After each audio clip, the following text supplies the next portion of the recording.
தேவனுக்கே மகிமை உண்டாவதாக. பிரேயர் வாய்ஸ் சாட் குழுமத்தின் மூலியமாக உங்கள் அனைவரையும் சந்திப்பதில் மிக்க மகிழ்ச்சி அடைகிறேன். கர்த்தருடைய கிருபையினாலும் இரக்கத்தினாலும் இந்த நாளிலே சங்கீதம் 128 நாம் வாசித்து தியானித்தோம். சங்கீதம் 128. கர்த்தருக்கு பயந்து அவர் வழிகளில் நடக்கிறவன் எவனோ அவன் பாக்கியவான்.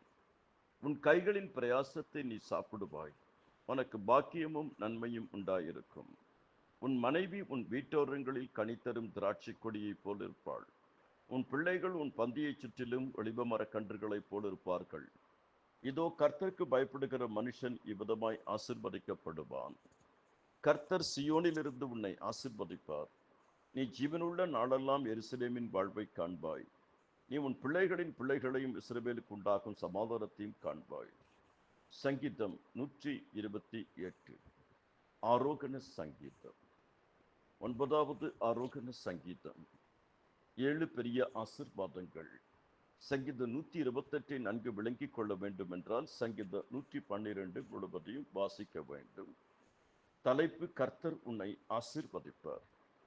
கர்த்தர் ஆசீர்வதிக்கும் பொழுது முதலாவது ஆசீர்வாதமான வாழ்க்கை, பிளஸட் லைஃப். 2வது தனிப்பட்ட வாழ்க்கை. 3வது குடும்ப வாழ்க்கை. 4வது ஆவிக்குரிய வாழ்க்கை. 5வது உலக வாழ்க்கை, கலாச்சார வாழ்க்கை. 7வது நித்திய வாழ்க்கை. கர்த்தர் ஆசீர்வதிக்க வேண்டும் என்றால் நம்மிடத்தில் காணப்பட வேண்டியது கர்த்தருக்கு பயப்படுகிற பயம், கர்த்தருக்கு கீழ்ப்படிதல், கர்த்தருடைய வழிகளில் நடப்பது. கர்த்தர் நம் கைகளின் கிரியைகளை ஆசீர்வதிப்பார், குடும்பத்தை ஆசீர்வதிப்பார், சமுதாயத்தை ஆசீர்வதிப்பார், தேசத்தை ஆசீர்வதிப்பார், தலைமுறை தலைமுறையாக ஆசீர்வதிப்பார். உங்கள் அனைவருக்காகவும் ஜெபித்திருக்கிறேன். தொடர்ந்து ஜெபிப்போம், ஜெயம் எடுப்போம். உன் துக்கம் சந்தோஷமாய் மாறும்.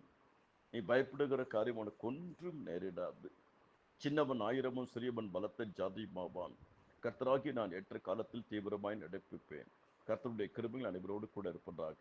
ஆமேன், ஆமேன்.